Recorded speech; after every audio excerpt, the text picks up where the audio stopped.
कोल्हापूर जिल्ह्यातील काही महत्त्वाच्या बातम्या आता आपण थोडक्यात पाहणार आहोत। त्यासाठी आता पाहूया संक्षिप्त बातम्या अर्थात फास्ट न्यूज।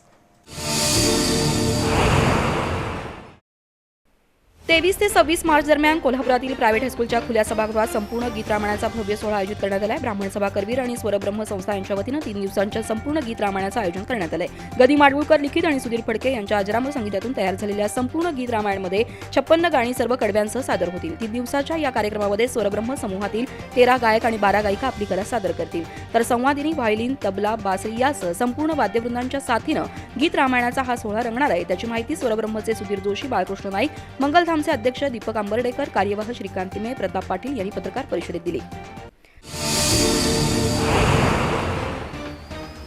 जिल्हा परिषदेच्या आरोग्य विभागात नोकरी लावण्याचा आमिष दाखवून संजय सणगर यांची 42,80,000 रुपयांची फसवणूक करण्यात आली। याबाबत जुना राजवाडा पोलिसांनी राजेंद्र पाटील आणि राजू सरनाईक या दोघांना अटक केली। गेल्या 16 वर्षापासून हे दोघे जण सणगर यांना फसवत होते। त्यासाठी त्यांनी सणगर यांना नोकरीचं बनावट नियुक्तीपत्र दिलं होतं।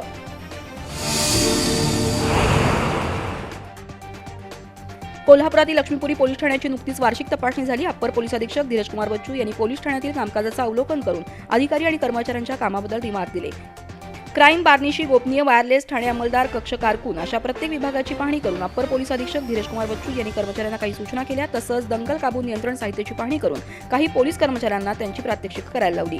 यावेळी पोलीस निरीक्षक श्रीराम कन्हेरकर, सहाय्यक पोलीस निरीक्षक दिगंबर गायकवाड, उपनिरीक्षक खंडू गायकवाड, विठ्ठल जाधव, मयुरी खरात यांच्यासह सर्व कर्मचाऱ्यांशी संवाद साधून अप्पर पोलीस अधीक्षकांनी त्यांच्याही अडचणी समजून घेतल्या।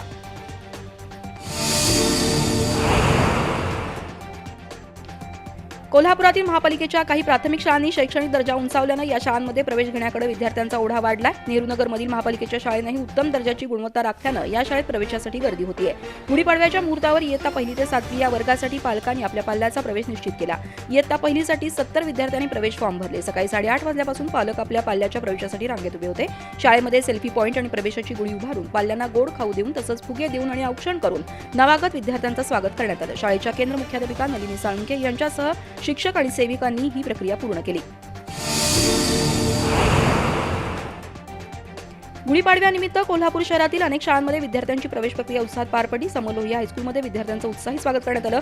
संस्था सचिव प्रभाकर हेरवाडे, सहसचिव SS चव्हाण, प्रभारी प्राचार्य रत्नाकर गाडगे यांच्यासह शिक्षकांच्या हस्ते नवीन विद्यार्थ्यांना भेटवस्तू देण्यात आल्या। यावेळी राष्ट्रीय शिक्षक पुरस्कार विजेते सागर बगाडे यांच्या संकल्पनेतून शाळेच्या प्रांगणात ज्ञानाची गुढी उभारण्यात आली। भारतीय संविधानासह 40 ग्रंथ रचून ही गुढी उभारण्यात आली। तसंच पारंपरिक पद्धतीनं पाटीवर सरस्वती पूजन करण्यात आलं। याप्रसंगी शिक्षक आणि पालक उपस्थित होते।